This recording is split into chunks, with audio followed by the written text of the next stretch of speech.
Islam muncul di zaman Nabi, namanya di masa Rasul.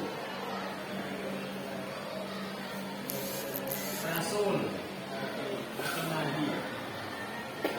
Turun, namanya Khulafa Urasidin.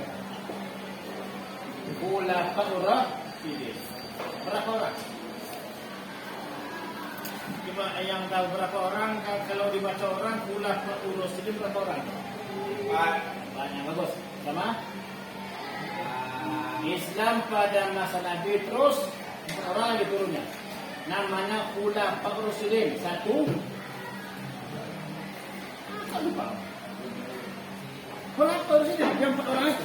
Sahabat Nabi kan? Ini Pak.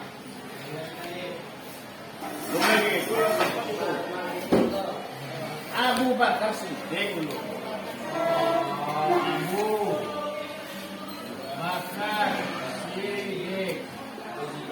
Yang kedua. Jauh kali. Sama lagi itu. Tidak tahu sejarah dong. Jadi tahu yang wafat Rasul siapa gantikan? Subhanallah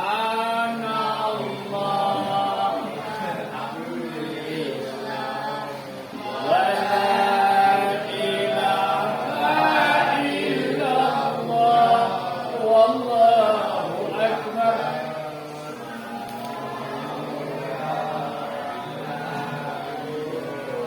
Astaghfirullah Rabbal baraya, astaghfirullah minal khata. Yang kedua, wafat Abu Bakar maka diganti oleh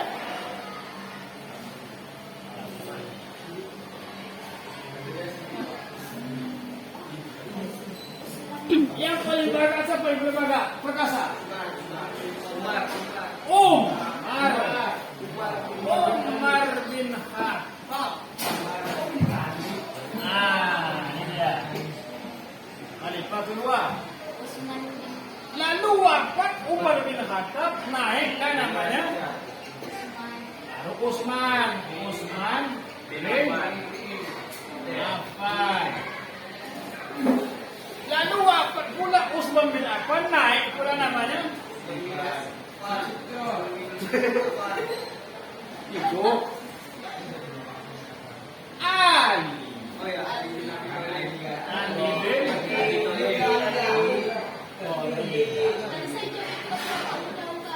Ini yang pokok-pokoknya nih kan. Ada soal berapa orang Pak Khulafa Urasidin dan Pak? Pertama Abu Bakar, yang kedua Umar, ketiga Utsman bin Affan. Sekurang-kurang ini pokoknya. Yang kedua, yang tahu ya, yang tahu berapa tahunkah masanya Abu Bakar menjabat? Coba bicaranya. Berapa? Puluhan tahun. Puluhan tahun. Yang tahu jadi 10 sebut. Bukan boleh Pak. Boleh. 20 tahun. Umar, Abu Bakar. Memang nak rezeki. 2-3 tahun. 3 tahun. 2 tahun. 2 tahun. Lalu berapa Umar? 10 tahun. Ya. 10 tahun. Berapa Utsman? 11 tahun ya. 12. Berapa Ali? Berapa Ali? Ali 14 tahun. ini lagi. Ini pada fase kedua Nabi Muhammad wafat, inilah khulafaur rasyidin. Ini masih kental ini, masih hebat orang, masih kuat imannya kan, masih kuat karena dekat dengan Nabi Muhammad ya. Lalu nanti habis semuanya ini wafat, saudara, yang 3 orang 4 orang ini berapa orang yang matinya mati biasa, sampai aja itu mati biasa, wafat biasa. 1 cuma. Ini cuma kan? Nah, tapi yang ini dibunuh. Umar ditikam, Utsman dibunuh, Ali dibunuh. Kalau ada orang ngomong sekarang ngomong dia namanya kan, ngaku dia hebat, tidak juga bisa. Kenapa? Umar dia hebat. Kalau Nabi kan dibunuh orang bisa. Tidak bisa. Kalau ada orang jadi Allah mulia itu Ustaz itu bisa dibunuh orang, tidak hebat ilmunya, tidak bisa. Karena Umar dia sahabat Nabi kan, wah dibunuh orang. Umar itu. Ini dibunuh orang. Nanti habis yang 4 ini masa masih nanti kan. Lalu muncul nanti dua kekuasaan besar ini. Nih, satu namanya Bani Umayyah. Yang kedua Bani Abbasiyah. Ini banyak nih. Satu rajanya banyak kan anaknya dulu kan. Selama lebih kurang 99 tahun ini. Ini lebih kurang 50 tahun. Masa ini. Di masa Bani Umayyah ini kan nanti banyak itu selama 10 tahun. Disitulah mulai orang timbul pemikiran. Maka muncullah para ulama. Ilmu tauhid, akidah, ilmu fikih, ilmu tasawuf, ilmu filsafat, macam-macam kan. Nah, ini di masa ini. Semakin orang jarak dari Nabi wafat, makin banyak berkembang pikiran. Orang berpikir banyak, maka banyak dari ulama-ulama muncul. Saya buku. Coba kamu sebutkan ada 2 orang ulama tentang tauhid, ulama tauhid. Ada? Ya. Ulama tauhid, akidah. Ada namanya itu Ibnu Taimiyah. Ada namanya Abu Hasan Asy'ari. Ada namanya banyak kan? Ada berapa orang? 2 saja. Ini pada masa ini. Ada pula ulama fikih. Ulama yang menetapkan fikih, hukum fikih. Maka dia jadi ulama mazhab. Ada 4 kan? Yang dipakai sekarang sampai Indonesia, sampai ke mana-mana dunia ini. Ada 4 mazhab yang diakui, yang dipakai. Yang pertama mazhab Hambali, Hanafi. Yang kedua mazhab Maliki. Ketiga mazhab Syafi'i, keempat mazhab Hambali. 4 itu diakui dunia. Jadi ulama-ulama yang 4 ini maka diakui dunia. Satu itu masuk pada masa ini. Namanya Hanafi pertama, yang kedua Hanafi.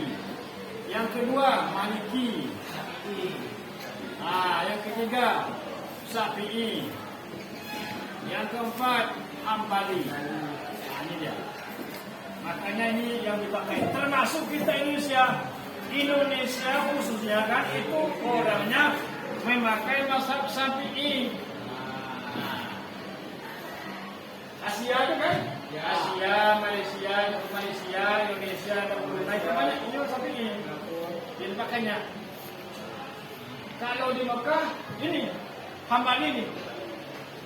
Maka di Mekah itu orang yang kunut Allahumma hadina lana. Kalau Syafi'i cirinya ini. Kalau dia sama salat subuh pakai ini. Allahumma hadina fi man hadait wa afina fi man itu cirinya. Kalau masuk Syafi'i cirinya kalau dia habis salat dia pakai zikir. Pakai tahlil kan? La ilaha illallah. Itu dia ciri-cirinya. Jadi kalau ada orang nanti di kampung-kampung kan itu kayaknya itu Syafi'i. Kalau dia pakai yasinan, ada yasinan tuh Syafi'i namanya. Termasuk itu. Itu kalau ciri khasnya. Lalu Hanafi mana Pak? Tidak pakai itu. Tak pakai dia kunut-kunut. Tidak pakai dia doa-doa kuat. Dia pribadi. Ada lagi. Tidak kuat-kuat dah. Dia pribadi. Masalahnya ada yang salah, ada yang betul. Dan kedua-duanya itu. Apakah Hanafi atau Syafi'i, Maliki semuanya betul? Saya salah. Cuma kita yang salah pada komunikasi. Maka kalau ada orang begini dia celananya ada begitu Pak. Nah kan? Dia bergaya dia kan? Celana cuma ini. Ada di kalau ada bahasa kan? Iya. Itu ciri khas dia itu adalah Hambali. Oh. Tahu Hambali. Dia itu dia memakai bahasa Hambali. Kalau Hambali tidak boleh memotong jenggot, wajib hukumnya laki-laki. Kalau ada kamu yang jenggot ada, wajib menjaga hak memotong. Kalau Hambali, maka orang-orang Salafi sekarang ini orang-orang Salafi kan, orang-orang Wahabi kan, dia itu masalahnya. Maka kalau ada bapak yang tidak jenggot, dia marah dia kamu tidak jenggot marah dia. Atau sekarang ini silakan marah dia. Karena mereka mazhab Hambali. Itu ciri khasnya kan? Kita seperti ini.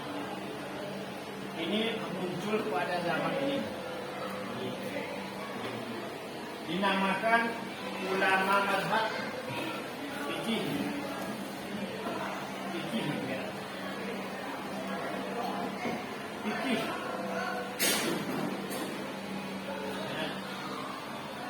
Maka orang-orang yang mengikut ini mazhab berbeda karena pemahaman di bawah.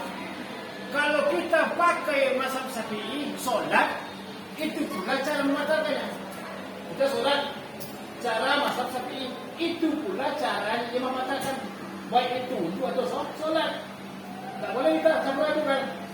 Umpama kita pakai mazhab Syafi'i sholat, lalu yang mematakan Hambali, tidak boleh.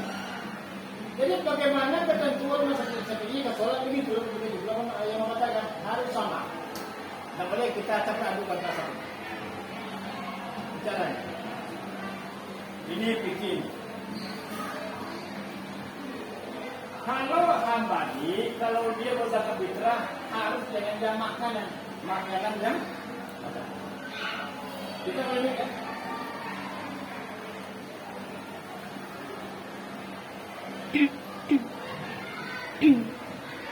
Ada tuh.